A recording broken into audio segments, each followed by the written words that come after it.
तो गरीब आहे का श्रीमंत हे बी बघत नाही, पण तो आपला माणूस आहे हा विचार करते. मग देवानं तुम्ही जसं निर्मिती केलं कारण तसं देवाने निर्मिती केलं. तो देवानं ठरवलं तो कुठल्या का जातीचा असणार मला काही घेणं देणं, तो मानवी कुळात जन्मलेला हे खरं आहे. तो कुठल्याही देवाची भक्ती करो मला त्याच्याशी काही घेणं देत नाही. याचा अर्थ कळलं का? तो कुठल्याही देवाचा भक्त असेल मला काही घेणं देत नाही. कुठल्याही अवताराची भक्ती करत असेल मला त्याच्याशी काही घेणं देत. तो जर मला मानत असेल, जर माझी जर आराधना करत असेल, माझ्या नावाचे चिंतन करत असेल तर माझ आहे, तर माझ आहे. जर तो मला मानत नाही किंवा माझी आराधना करू शकत नाही तो माझा अजिबात नाही. जो मला कोणी हाय म्हणेन ना त्याच्यासाठी मी आहे. जो कोणी मला नाही म्हणत ना मी त्याच्यासाठी नाही, त्याच्यासाठी अजिबात नाही. मी हाय तर हवंच, नाही तर नाही, मला गरज नाही तुझी. तुम्हाला आम्ही बोललेलंही तुम्हाला वाटतं बाबा हे सत्य तिथं. बाळूमामाचा ग्रंथ वाचा, मामा हयातीत आजही मामा आपला कारभार चालवून घ्यायचं. ज्या माणसापासून मामानं ठरवलं की ह्या माणसापासून कारभार मला करून घ्यायचा आहे, भलाही त्याच्यात पाठीमाग जग लागू द्या, काही घेणं नाही त्याला. अरे मी आहे ना, मला तुझ्या हातून काम करून घ्यायचंय. मी त्या जगाचा विचार करणार नाही. मला जगाशी घेणं देणं नाही, तुझ्याशी घेणं देणं आहे. मला जगाशी घेणं देणं नाही, मला फक्त घेणं देणं तुझ्याशी आहे. तू अरे तुझ्या हातून मला सेवा करून घ्यायची, मला त्याच्या हातून नाही घ्यायची का, मला तुझ्या हातून करून घ्यायची. पण भले जग जरी त्याच्या विरोधात उभा टाकलं, त्याच्या पाठीमाग कोणी जरी नसेल ना, त्या टायमाला मामा त्याच्या पाठीमाग असतो. कारण मामाला त्याच्या हातून करून घ्यायचं. ज्यावेळेस जग जरी सगळं त्याच्या पाठीमाग असेल आणि मामाला जर इच्छा वाटली त्याच्या हातून काहीच करू द्यायचं नाही, आणि सगळं जग त्याच्या बाजूने जरी असेल तर मामा त्याच्या बाजूने राहणार नाही, मामा त्याच्या विरोधात राहतात. पण मामा जे ठरवेल तेच घडणार, तो म्हणजे मामा. उगा बाळूमामा हे मामाचं नाव आपण तुम्ही आम्ही घेतो ना, तेवढ्याच मर्यादेपुरता मामानं एक लक्षात ठेवा, मामा हा अखंडित आहे. अखंडितचा अर्थ कळाला पाहिजे. अखंडित म्हणजे आपल्याला मर्यादा आहे, आपल्याला मर्यादा आहे, पण संत आणि देव कार्याच्या कार्याला मर्यादा नाही, एक लक्षात ठेवा. माणसाला मर्यादा आहे, प्रत्येक गोष्टीला मर्यादा आहे, पण देवाला मर्यादा नाही. देवाला मर्यादा नाही, त्याच्या इच्छेनं तो चालतो. त्याला मर्यादा टाकणारा कोणी ह्या जगात नाही, कारण तो जगाला मर्यादा देतो. हे जे आता ही पृथ्वी ना, हिला सुद्धा तिनं मर्यादा त्या भगवंतानं ठेवलेल्या आहे, त्याला सुद्धा मर्यादा. या पाण्याला सुद्धा मर्यादा ठेवलेला, वरुण राजाला सुद्धा मर्यादा ठेवलेली आहे, सूर्यनारायणाला मर्यादा ठेवलेली आहे, वाऱ्याला मर्यादा आहे, चंद्राला मर्यादा ठेवलेली आहे देवानं. प्रत्येक संत असेल किंवा देव आणि संत असेल किंवा पंचमहाभूत असतील, प्रत्येक गोष्टीला मर्यादा आहे. पण ज्यानं निर्मिती केलं त्यालाच मर्यादा नाही, एक लक्षात ठेवा. तो काहीही करू शकतो. त्याच्या मनात आलं तो चालवतो, त्याच्या मनात नाही आलं तर सगळं नष्ट करण्याची ताकद ठेवतो. त्याला म्हणतात स्वतंत्र. तो काही करू शकतो, काही करण्याची क्षमता ठेवतो. तुम्ही आम्ही मानवी कुळात जन्माला आलोय, आपल्याला मर्यादा आहे का? आपल्याला मर्यादा आहे. आपल्याला जोपर्यंत तुम्ही या जन्माला आल्यापासून तरुण होजेपर्यंत, आणि तरुण झाला की लगे म्हातारपण आणून सोडतो. म्हातारपण आणून सोडलं की एक दिवशी गायब करून टाकतो. कारण तो तुम्हा आम्हाला सुद्धा मर्यादा दिली. माणसाला, एका माणसाला किती प्रकारचे अहंकार असतात. तो अहंकार म्हणजे कळतो, गर्व. एका माणसाला गर्व किती प्रकारचे असतात हे जोपर्यंत आपल्याला कळणार नाही तोपर्यंत देव कळणार नाही. काही लोकांना वाटतं बाबा पैसा, सोनं, चांदी, जमीन ह्यालाच गर्व मानतात. पण एका माणसाला जवळपास गर्वाचे प्रकार किती आहेत बघा. कारण पहिलं जर बघितलं, हे पहिला गर्व पैसा, दुसरा गर्व सोनं, तिसरा गर्व जमीन, चौथा गर्व चांदी. हे 4 गर्व झाले. कारण 5वा गर्व स्वरूप, 6वा गर्व आणि सर्व 6वा गर्व आपल्याला येतो गर्व. 6वा अहंकार येतो आपल्याला. तो कोणता येतो? ताकदीचा. 7वा गर्व येतो वस्त्राचा. 8वा गर्व येतोय आपल्याला म्हणजे अहंकार येतो आपल्याला. 8वा अहंकार कारण स्वतःच्या ज्ञानाचा. 9वा अहंकार येतो तो आम्हाला कोणता? मी देव धर्म लय करतो, मी फार देव करतो, मी फार दान धर्म मी करतो, माझ्या एवढा कुणीच करत नाही. हे 9वा झाला. अशा प्रकारे त्या ठिकाणी बघता बघता माणसाला कारण 9 ते 10 प्रकारांचे स्वरूपाचे अहंकार गर्व मीपणा येत असतो. पण ह्या प्रत्येक अहंकाराला मर्यादा ठेवलेल्या देवानं. मर्यादा म्हणजे कळती का बघा? त्याला बंधन ठेवलेलं. बंधन. पैसा आज आहे पण उद्या राहणार नाही. सोनं आज लेवायला अंगावर आहे पण कोण्या दिवशी सोनारा पण जाऊन पडतंय त्याची कालावधी आपल्याला सांगता येणार नाही. जमीन आज आपल्या जवळ आहे पण कोण्या दिवशी कुंकू लावायचा कार्यक्रम चालू होतो हे आपल्या हातात नाही. कारण देवानं आपल्याला स्वरूप दिलं. काय दिलं? त्याला सुद्धा मर्यादा ठेवलेली आहे. स्वरूपाला सुद्धा मर्यादा दिलेली आहे. 12 वर्षाचं बालपण, 24 वर्षाचं तरुणपण, 35 वर्षाचं म्हातारपण. वयाच्या 24 वर्षापर्यंत आपलं स्वरूप आपल्याला बघण्यासाठी आवडीनं आपण बघतो. ज्या दिवशी 24 वर्ष बघता बघता 30 वर्ष ओलांडले की आपलं स्वरूप आपल्याला बघा वाटत नाही आपल्या आरशामध्ये. हे तेव्हा आठवण येते, माय मी तेव्हा कशी होती ना आता मी कशी दिसायला लागले. बापू अरे मी ज्यावेळेस मी मया वयात होतो ना तेव्हा मी लय सुंदर होतो. माझ्या एवढा सुंदर कुणीच नव्हता. ज्या दिवशी 30 वर्ष ओलांडलं त्यावेळेस आपला स्वतःचा चेहरा स्वतःला बघण्याची क्षमता तुमच्या आमच्यात राहत नसती. म्हणून देव काय म्हणतोय? अहंकार पाळावं, गर्व पाळा, पण कशाचा पाळावं हे कळालं पाहिजे. एखाद्याला त्याने ते ताकदीचा गर्व येतो बघा. त्याला सुद्धा मर्यादा ठेवलेली आहे देवाने. 30 वर्षापर्यंत नाही ते करतोय, मनाला येईन ते करतोय. 30 वर्ष ओलांडले इथून रोड एवढं जायचं मला कंटाळा येतोय, चालणं होत नाही, दमा येतो, काय अशक्तपणा जाणवतो. जोपर्यंत मनगटात ताकद आहे तोपर्यंत आपण एखाद्या म्हाताऱ्याला हे म्हाताऱ्या लय बोलू नको, एक कानफड्यात वाजवून बघ. आणि ज्या दिवशी हे ना म्हातारा होते ते दुसरा तरणा म्हणते, हे म्हाताऱ्या लय ओरडू नको, कानफड्यात मी तुला मारीन. मर्यादा ठेवली का नाही देवानं? तुम्हाला ताकद दिली देवानं पण त्याचा मर्यादा टाकून दिला. स्वरूप दिलं देवानं तुम्हाला, मर्यादा दिला.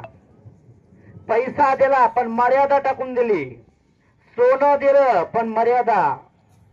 कारण जमीन दिली मर्यादा टाकून दिला. जोपर्यंत तुम्हाला अहंकार येणार नाही तोपर्यंत तुमच्यापाशी सर्व काही आहे. ज्या दिवशी ज्या गोष्टीचा अहंकार आला त्या दिवशीपासून तुम्ही आम्ही सगळ्या गोष्टीला हळूहळू थकत जाणार आहोत आणि तो आपल्यापासून नष्ट होत जाणार आहे. म्हणून त्याच्यासाठी माणसानं आपल्या अंगावर कपडे, जोपर्यंत आज ड्रेस शिवला की तो चकाचक दिसतो, 4 दिवस देतो, 4 दोन्ही झाले की त्याची चकाचक कमी होत जाते. ते बदलावं लागते. मग नंतर त्याचा सुद्धा मर्यादा. एखाद्या मायमाऊला वस्त्राचा फार अहंकार असतो, वस्त्र अहंकार. एखादी माऊली असू द्या किंवा पुरुष असू द्या, त्याच्या अंगावर क्वाटांचे कपडे दिसले आणि ज्याच्या अंगावर साधं सुद्धा दिसलं ते काय लय भारी आहे का? काय माणसाचं बघण्याचं स्वरूप मनापासून आहे का? वरून बघतात लोक. आता महिला असेल पुरुष असेल, पायाच्या नखापासून केसापर्यंत बघतात आणि त्याच्यानंतर त्याची मैत्री करतात. पण त्याच्या विचाराची मैत्री करणार, त्याच्याशी मित्रता करतात पण त्याच्या स्वरूपाला बघून करतात. तर मोठा माणूस आहे, काय लय मोठा आहे, पण जेव्हा ते संगतीत आलं तेव्हा कळते बहिण किती मोठा आहे ते. माणूस दिसायला आणि वरून त्या ठिकाणी खरोखर झगपक दिसते बघा. वरून मन आहे की एक लक्षात ठेवा, एक मन आहे. दिसायला झगपक आहे पण मनात भग भग आहे. म्हणजे कोणती भग भग आहे? कसं करू, कसं चालू, काय करू, कुणी कोण आणू, काय आणू, कसा प्रपंच चालू, कसं वाढू, हे सारखं त्याच्या मनात धुडधुडी राहते. दिसायला त्यानं वरी आहे हो. म्हणून आजचा काळ फक्त वर बघून चालतो पण अंतकरण बघत नाही. एक लक्षात ठेवा. महिला असेल पुरुष असेल, एखाद्या मायमाऊलीला चरचरीत अरे नवीन साडी घातली ना, ती माऊली एखाद्या माऊलीची त्या माऊलीची मैत्रिणी एखादी असेल, साधी सुधी बोळी बावडी कपडे घालणार, तिला वाटते बघ माझ्यासारखं आहे का कोणापाशी. म्हणजे त्याला त्या गर्व त्याचा अहंकार वाढत जातो. पण त्याही माऊलीला माहित नाही वस्त्र आज आहे पण उद्या भेटणार नाही. उद्या ज्याला कोणते भेटते काही सांगता येत नाही. म्हणून त्याच्यासाठी वस्त्र अहंकार कधी करू नये, जमीन अहंकार कधी पाळू नये, सोन्याचा अहंकार कधी पाळू नये. एखाद्या माणसाचे बघा, एखाद्या गड्याच्या बोटामध्ये अंगठी राहू दे, अंगठी त्यानं बोलत असताना चार माणसामध्ये असं समाधान बोलत नाही. तो ज्या बोटात अंगठी आहे का नाही ते बोटा असं करत, बघ बघ बघ माझ्या हातात काय, तुझ्यापाशी काय. पण हे तुलाही माहिती नाही कोण्या दिवशी तुझ्या बोटातलं कोण काढून घेतं ही काहीच पता नाही. पण अहंकार पाळावा कशाचा आणि पाळू नये कसा हे शिका अगोदर. एखाद्या मायमाऊलीच्या गळ्यामध्ये बोरमाळ असू द्या, बोरमाळ, त्या मायमाऊलीचा पाऊलच थांबत नाही जागेवर, सारखी पळत राहते, हाय का गळ्यात, हाय का गळ्यात, हाय का गळ्यात. पण त्याही माऊलीला माहिती नाही मालक कवा ते झोपीमध्ये काढून घेऊन जाते की काहीच पता नाही. म्हणून त्याच्यासाठी त्याचा गर्व माणसानं पाळू नाही. सोन्याचा गर्व पाळू नाही, जमिनीचा गर्व पाळू नाही. आज माझ्या खिशात 1000 रुपये आहेत पण उद्याच्याला 1000 रुपये राहतील की नाही राहतील त्याची गॅरंटी नाही. अहंकार पाळावा हो. कशाचा पाळाव? 100% अहंकार पाळाव, गर्व पाळाव, पण कशाचा पाळाव हेच लोकांना कळालं नाही अजून. हे सोनं चांदी पैसा वस्त्र ज्ञान जमीन ताकद स्वरूप याचा अहंकार पळत बसले. ते अहंकार पाळावं कशाचं माहितीये का?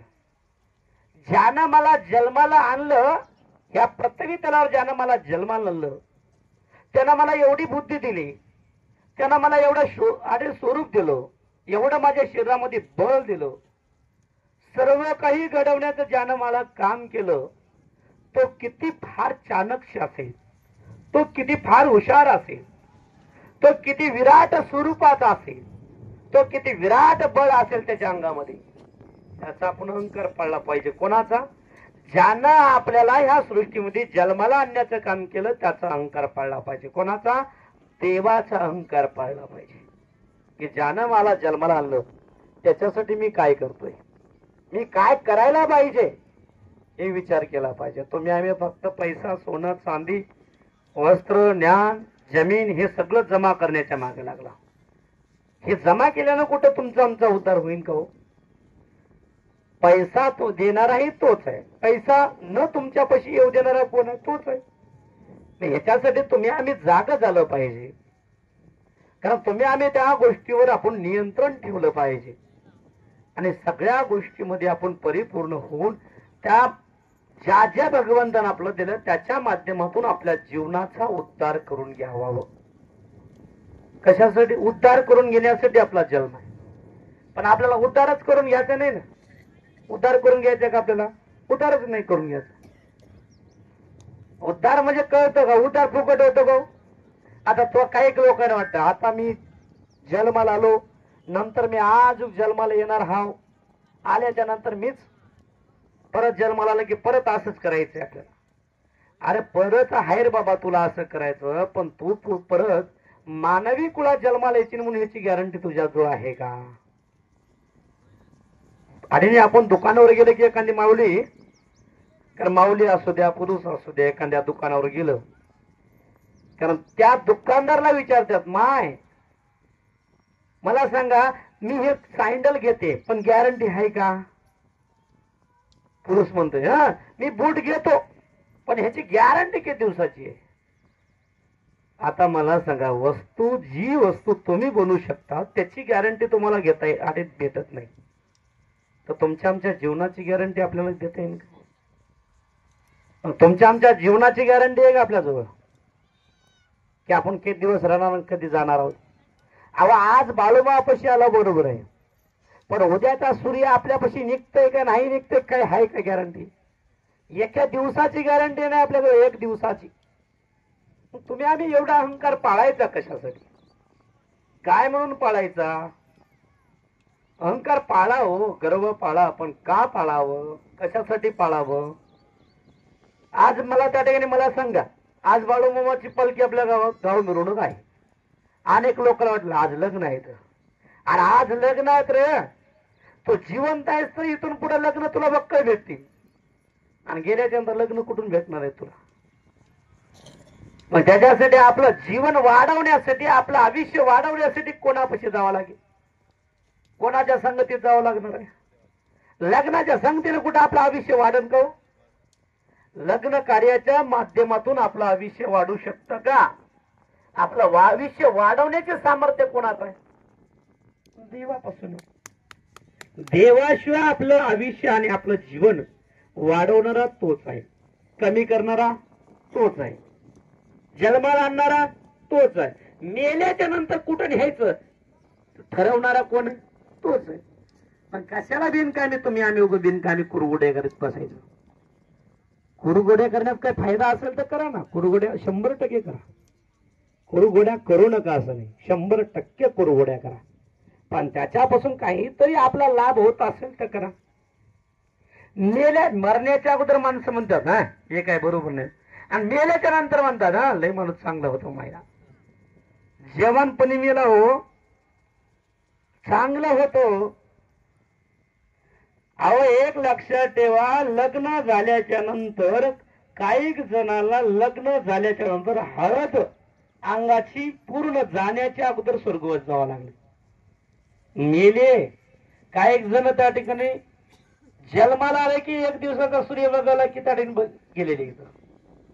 जीवनाचं आपल्या कोणाच्या हातात आहे? तारायचं का मारायचं? तो ठरवणारा कोण आहे? तो जगाचा मालक आहे. तुम्ही आम्ही कोणी नाही.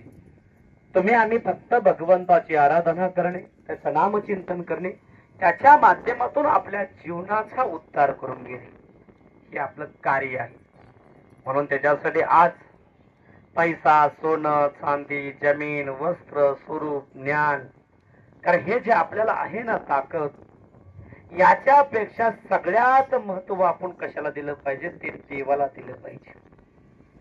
जोपर्यंत तुम्ही आम्ही देवाला देत नाही ना, जोपर्यंत तुम्ही आम्ही देवाला श्रेष्ठ समजत नाही, तोपर्यंत तो भगवंत आपल्या तुम्हावर कृपा करत नाही.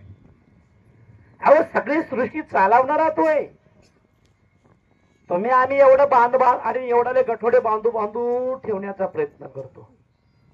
आता मला सांगा, जे आपल्या घरी गाय असेल, म्हैस असेल, शेळी असेल, हे जे मुख्य प्राणी आहेत, हे आपण त्याचं संरक्षण करतो. एक विचार करा बरं, त्या लांडग्याचा विचार करा, वाघायचे विचार करा, कुत्र्याचे विचार करा. हे ना एखादी वर्षाचं बांधून ठेवतात का कुठं? तुम्ही 1 वर्षाच्या आताची विचार करत बसता, आणि त्यानं 1 वर्षाचा विचार करणं आज भेटलं तेवढंच खरं म्हणते त्यानं. उद्या आता देवाला काळजी कुठून ते दिन आणू.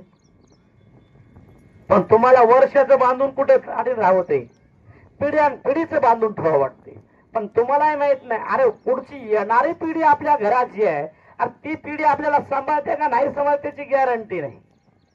आहे का गॅरंटी? नाही. तरी बी आपल्याला त्याच्यावर जीव ओढतो. ह्या जगामध्ये सगळ्यात मोठी ताकद कोणती आहे सांगा बरं? सगळ्यात मोठी ताकद कोणती आहे? काय? सगळ्यात मोठी ताकद म्हणजे माया. एक लक्षात ठेवा. काय? सगळ्यात मोठी ताकद माया आहे. तर कधी तुम्हाला माया लावेन आणि कधी तुम्हाला त्या मायेतून बाहेर काढेल. आणि एकदा त्याच्या मनात आलं तर कुठली बी माया लावते. कोण्याही स्वरूपाची माया तुम्हाला लावू शकतो, आणि कोण्याही स्वरूपाच्या मायेतून तुमचा विनाशही करू शकतो आणि तुमचं भलंही करू शकते. कारण त्याला देव म्हणतात. एक लक्षात ठेवा. कारण आमचा भोळा बाबा त्या ठिकाणी त्याला आता तो टाळ्याच वाजवत बसलाय. अरे टाळ्या वाजवण्यासाठी नाही ते, सांगतो ते डोक्यात घेण्यासाठी. एक लक्षात ठेवा, कारण ते सत्काराच्या कार्यामध्ये आपण टाळ्या वाजवायचं. एखाद्या त्या नेत्यानं एखादे पॉइंट चांगला मारला की टाळ्या वाजत राहायच्या. हे भलं करतो म्हणले म्हणले. हे भाषण नाही, हे भाषणाचं ठिकाण नाही, हे देव चारित्र कार्य आहे. त्या कार्याच्या माध्यमातून तुम्हाला काहीतरी घेता येतं का याला महत्व आहे, आणि त्याच्या माध्यमातून आपल्या जीवनाचा उद्धार करता येते का याला महत्व आहे. कारण ते नेते मंडळाचं काम आहे. कारण त्यांचा मोसम आला की त्याने एकूण चढावणी एक चढणे आपला हात हात वाढवत बसतात, घंटा घंटा वाजवत बसतात. दिवस गेले की नंतर त्या समाधान होतात. हे आपलं काम तसं नाही. हे अखंडित चालणारं गाड आहे. अखंडित म्हणजे नाही याच्या माध्यमातून तुम्ही काय मला पैसे देणार म्हणून त्यासाठी माझं चाललेलं आहे का? नाही. अरे तुम्हा आम्हाला बाळूमामा कळावं, तुम्हा आम्हाला देव कळावं, त्याच्या माध्यमातून तुम्हाला आमचं काहीतरी उद्धार करून घेता येतं का त्याला महत्व आहे आपलं. पैसा, सोनं, चांदी, मोठेपण. कारण तुम्हाला मी बोलावं, बोलल्याच्या नंतर तुम्हाला आनंद वाटावं, तुम्ही त्याच्यानंतर म्हणावं कारभारी लय चांगला बोलते हो. अहो तुम्ही मला किती बी चांगलं म्हणलं तर जमणार आहे का मला? तुम्ही चांगलं म्हणण्यापेक्षा तुम्ही चांगलं म्हणा का वंगळ म्हणा का बोट मोडून श्राप द्या, मला काय फरक पडणार आहे का? माझं कर्तव्य मी करायला लागलेलं आहे. कारण तुम्ही मला चांगले म्हणून उपयोग नाही. मला ज्याच्या नावाखाली ज्याची मी संगत आणि सेवा करतोय त्यांना चांगलं म्हणलं पाहिजे, आणि त्याची कृपा फक्त माझ्यात झाली. तुम्हाला जगाशी काही घेणं देणं नाही. मला फक्त घेणं देणं कोणाशी आहे? ज्याच्या संगतीमध्ये आहे त्याच्याशी माझं घेणं देणं. कारण तो जोपर्यंत आपल्या हातून सेवा भक्ती करून घेतो त्याच्याशी महत्व आहे मला. कारण तो आहे जोपर्यंत त्याची इच्छा आहे तोपर्यंत आपल्या हातून सेवा करून घेणार. आणि ज्या दिवशी आपल्या हातून त्या सेवा करून घ्यायची इच्छा नाही त्या दिवशी तुम्हाला मला त्या तो अजिबात त्या थांबवणार नाही. बस झाली बाबा, तुझी ट्रक भरली सेवेची. आता काय तुझ्या सेवेची ट्रक भरली, आता तुझी सेवा बी नको, तुझी भक्ती बी नको, काही नको. आता तू बस कर, आता तुझा टाइम झालाय वर जायचा. मग त्या दिवशी आपल्याला थांबावंच लागेल ना. त्यानं जोपर्यंत चालवणार आहे तोपर्यंत चालवणार आहे, जो दिवशी थांबवणार आहे तोच आणि चालवणार आहे तोच. बोल म्हणलं तेवढं बोलायचं, भेटतं तेवढं जन त्याने जेवढं खाऊ घालीन तेवढं खायचं. आणि ज्या दिवशी उग आपण ज्याने ताटामध्ये त्यानं वळलं आपल्याला भेटलं तेवढं खायला लागला, पण आपण आशा किती बी करायला लागला तेव्हा दळांडी लागते. काय लागतात? दळांडी. लई खाण्याच्या नादात गेलं का नाही, लई आतोनात खायला लागलं, पोट खराब होतंय, मग तांब्यात घेऊन पळावं लागतं. म्हणून कधी बी एक लक्षात एक म्हणतात बघा, सोबन तेच लेवावं, पचन तेच खावावं. पण जास्त खाण्याच्या मार्गात गेलं की जशाला तसं पळते खाली. म्हणून त्याच्यासाठी आपण त्या विचारानं चाललं पाहिजे. आज बाळूमामा आपल्या गावात आला, आज जरी आपल्याला पांडुरंग हा आपल्यासाठी देव वाटत असेल, पण पांडुरंगच बाळूमामापाशी येऊन बसला. आता कसं करावं?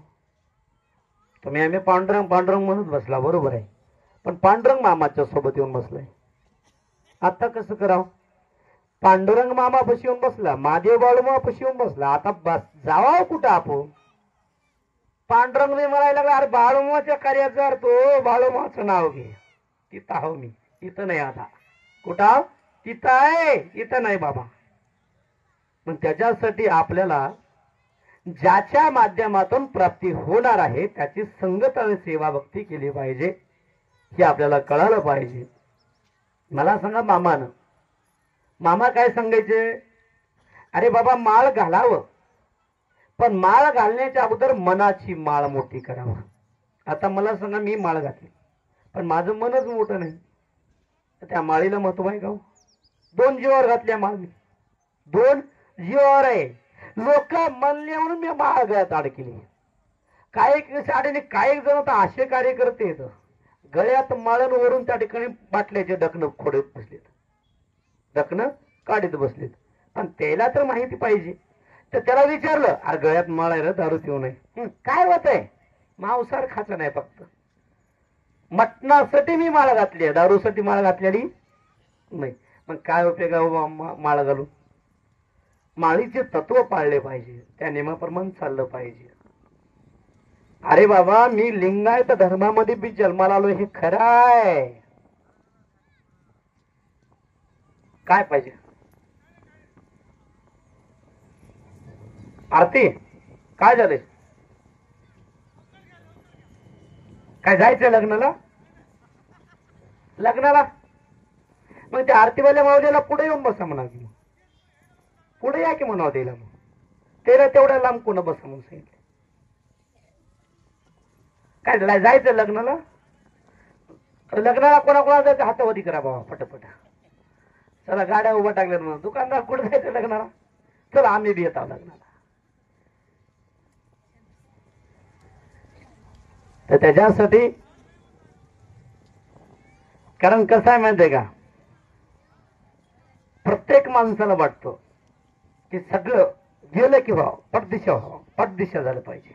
तसं होत नसतं. आपण लग्न कार्यामध्ये वेळ नाही देत असेल, आपल्याला जिथं वेळ द्या म्हणलं तिथे वेळ देत नाही, जिथं देऊ नका म्हणलं तिथे देता. भानगड अशी आपली. कळालं ना? शब्द कळतो का बघा? लग्नामध्ये 15 मिनिटाचं लग्नाचं अक्षिदा पडला, जेवण करा आणि पटकुनी आपल्या मार्गाला लागा. पण तिथं नाही. तिथं लग्नाचा अक्षिदा पडला, लग्नाच्या अगोदर अर्ध्या 1 तासानं जाऊन बसतोय तिथं आणि वाद बघतोय कवा होईन लग्न, कवा पंक्तीला बसन. पण पंक्तीचं सोडून देतोय आणि तिथं बाजा वाजला की त्याने तिथं जाऊन नाचत बसते. लग्नाचा अक्षिदाचा टाइम होतं. लग्न कोणाचं? एका मुलीचं आणि मुलाचं. आणि जे आडेने खरोखर त्याचा टाइम झालेला असतो, पण ते आडे त्याचे सकोने, जे सकोने आहेत का नाही, नाचू द्या की परत येणार आहे का लग्न, परत होणार आहे का याचं लग्न, आत्ताच नाचू द्या. नाही रे टाइम व्हायला, चल रे पुढं. नाही ना आता जायचंच नाही, आत्ताच पुढं टाइम आहे बक्क. चल मला की त्यानं नाचत बसते. कुठं? तिथं. आणि इथं अरे नाही. कारण हे एक लक्षात ठेवा, जेवढं तुम्ही आम्ही जिथं वेळ द्यायला पाहिजे तिथं वेळ देत नाही, जिथं वेळ देऊ नका म्हणलं तिथं वेळ देतो आपण. म्हणून तुम्ही आम्ही अजून त्या ठिकाणी फारसं त्या ठिकाणी आपल्याला पुढं जायचं आहे. अजून एवढ्यावर तुमचं आमचं संपलं नाही. फार आपल्याला पुढं जायचंय, फार आपल्याला ह्याच्यातून बदल करायचा आहे. जोपर्यंत तुम्ही आम्ही देव आणि देवाचं कार्य मनापासून करत नाही तोपर्यंत तुमच्या आमच्या जीवनाला समाधान नाही. एक लक्षात ठेवा. पैसा कितीही कमवा, कितीही कमवा हो, तुम्ही दररोज ई महिन्यामधून फिरायचे एवढे पैसे तुमच्यावर जमा करा तरी तुमच्या जीवात समाधान नाही. बघा बरं, ज्याच्या घरी पैसा आहे ना, पैसा आतो नात पैसा आहे, त्याला सुख नाही हो. रात रात झोपत नाही तो.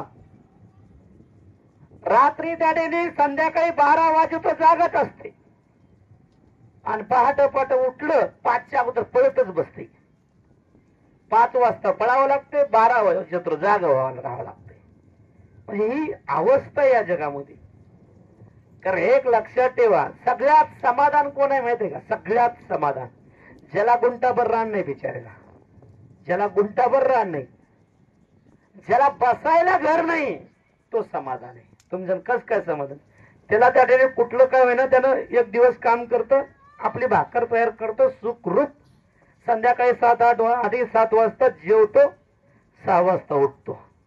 नो चिंता, व्यायाम करायची गरज नाही, त्याला कुठं बोंबलत फिरायची गरज नाही, काही चोरी गेलं म्हणून भीती राहायची ठेवायची गरज नाही. तू समाधान आहे सगळ्यात.